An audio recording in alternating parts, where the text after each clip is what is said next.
pagan Roman Empire, they worshiped the sun god. And the sign of the sun god, who they call the unconquered sun, was the cross. Now, Constantine was a devout follower and worshiper of the Roman sun god. And so when he saw his vision, it's really debatable. What did he really see? And in this picture that we have, in this sign conquer, now this picture shows like an Egyptian ankh, which is a familiar sign or symbol of the sun god. You can see the head up here, but how many see that sign shows up in Christianity all the time? It's an ankh, and you'll see it's a sign for eternal life. But it's interesting that the cross permeates all of the pagan myths and all of the pagan religions, and then all of a sudden it becomes a Christian, symbol. Well, that all happens right around this time. Well, is there anything wrong with the cross? I don't think that you say that there's anything wrong with the cross per se. I mean, the cross is, it's a cross. It's a symbol. But what does it represent? What did it represent to Constantine? And was God really saying, for us to start worshiping, the symbol and starting doing things the way it's been carried to its extremes? I don't believe so. A fact is that Constantine, when he claims that he became a Christian and accepted Christ, he still continued to worship the unconquered sun god, the pagan god of Rome. That's a fact. So he to the Christians he played Christianity, and to the pagans he continued to worship the pagan rites and the pagan god. And so, is that true Christianity? Well, if how many would if you had a friend that was involved with the one religion, maybe he was a Buddhist or something, and then he supposedly became a Christian, but he kept going to the Buddhist temple and praying to the Buddhist gods or the Hindu gods or whatever. Wouldn't you tell him that there's something wrong there?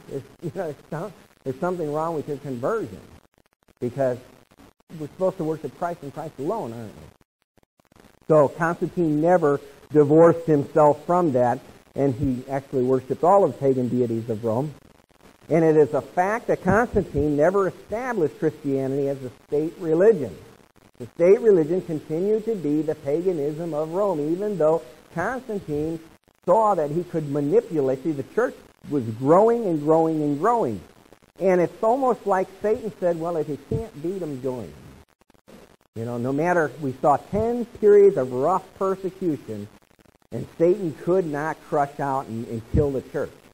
So he stood back, looked over, and says, I'll have to try another plan. And so Constantine is raised up, and all of a sudden, Christianity becomes acceptable.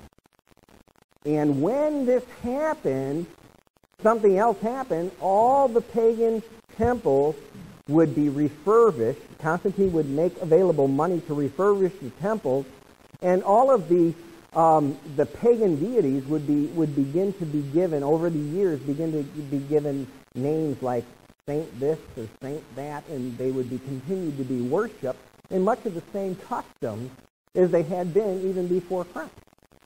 And so that's what happened. Constantine is also responsible for handing the imperial scepter to the Bishop of Rome. And what that means is that before that time, there were bishops in the church, but they were all created equal. It wasn't until Constantine came into power where he basically said, I'm not going to deal with, a church in every area. I'm going to listen to one representative, because that's the way Rome always did it. They always talked to the high priest of the religion, and he was over all of the religion. And so Constantine chose one person who seemed to be in power somewhat in the church, and he gave him that power. He gave him that royal scepter, if you will, and that was the Bishop of Rome.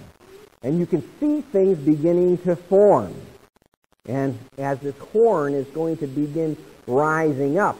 Now remember, from that illustration we had before with the 10 nations, 3 nations have to come down before the one is able to come up. And that one I'm referring to is indeed the papacy. Now let's look at what's going on prophetically. Revelation chapter 2, verse 14. God speaks this. of that age between 312 and 606 A.D.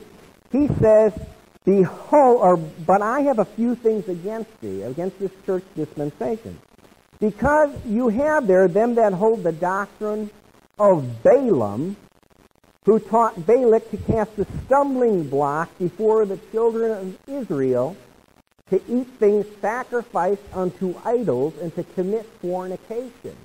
Now, of course, if you look in the Old Testament, you'll see what that alludes to in the times of Moses. It's literally something that happened just like it says there.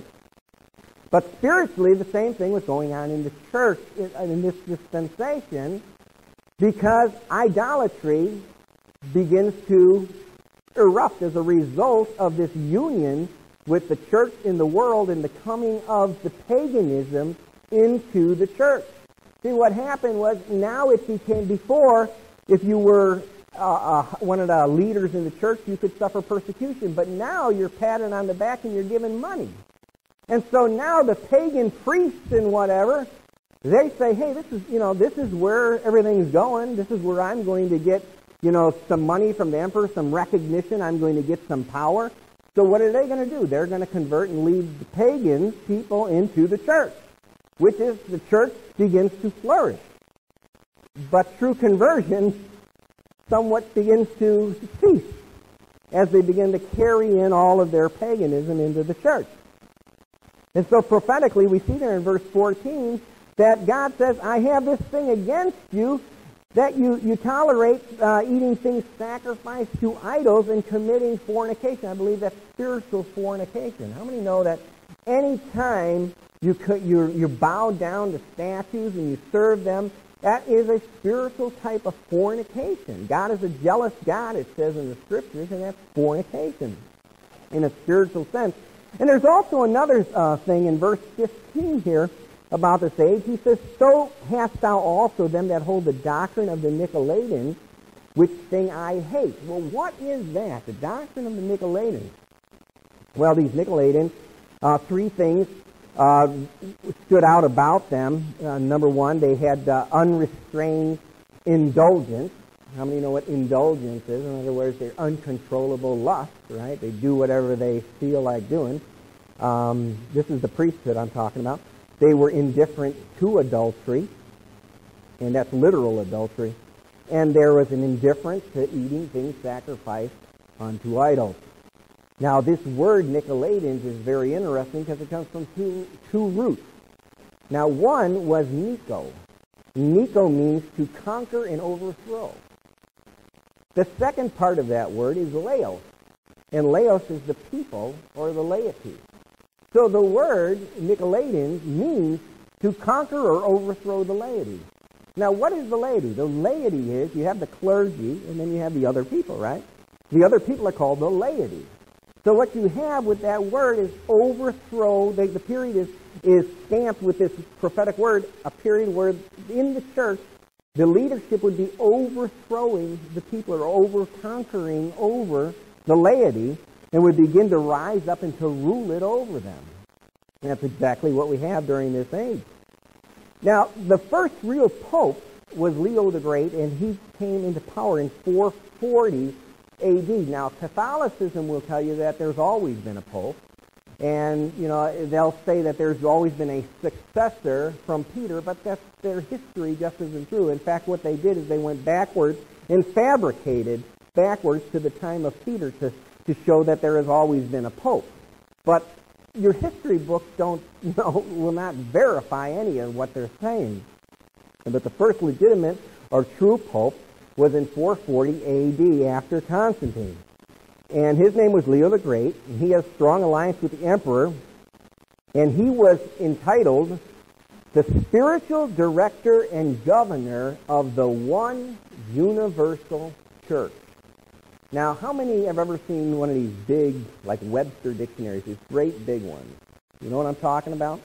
Now, I'm not sure what you'll find if you look in a dictionary today, but I found this out years ago, and I was somewhat horrified when I looked up the word Catholic, because the meaning in Webster's dictionary back there in the 1800s or whatever was the date on this dictionary, Catholic meant universal church.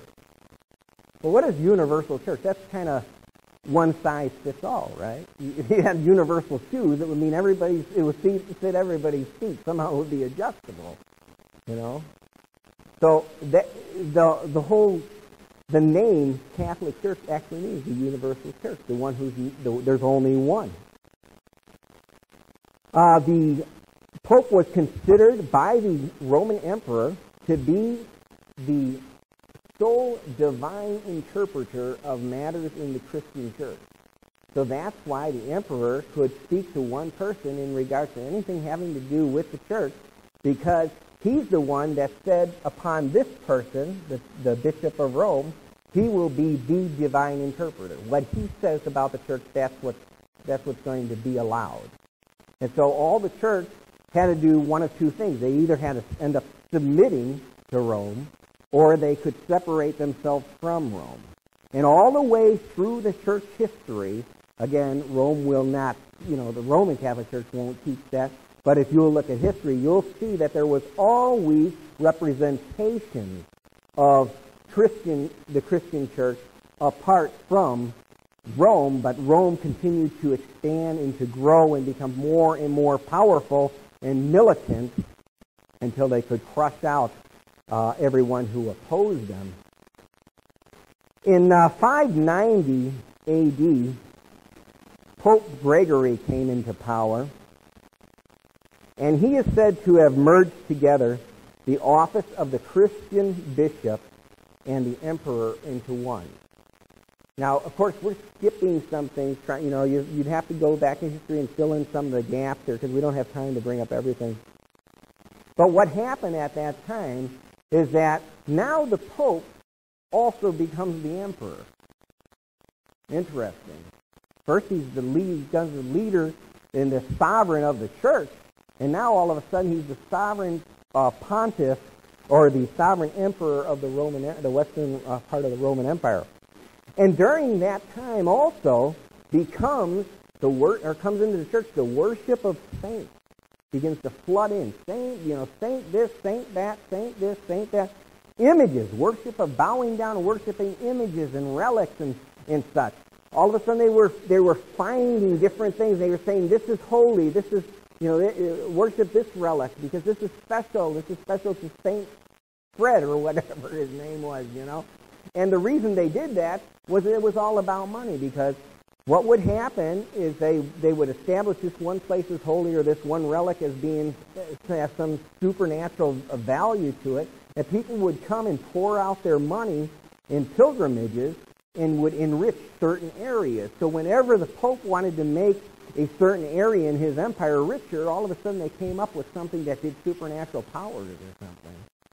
Some saint was here doing miracles, and now he died, but he's still doing miracles.